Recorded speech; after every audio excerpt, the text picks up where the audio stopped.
Hello everyone, I'm Dimitris Iakovakis, I'm from Greece and I have background in electrical and computer engineering. My capstone project for the data incubator is named BIA.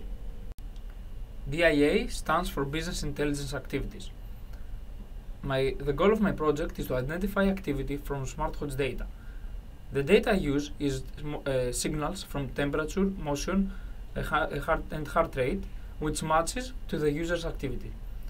The ultimate goal of my project is to build a behavioral intelligence system which is based on unobtrusive activity detection and can be used as business-to-business tool to provide useful information for targeted marketing.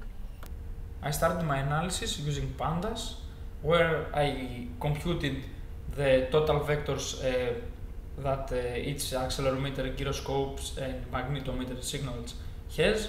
Here we can see the example of 5 classes from accelerometer data. We can see here that we have different distribution per class that could lead to make the classification between each class possible.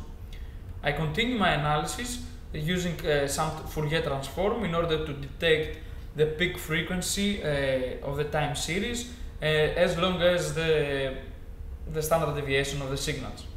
This will be the key features that could be fed in the multi-class classifier in my next steps and have the classification between the user's activities feasible. Thank you very much.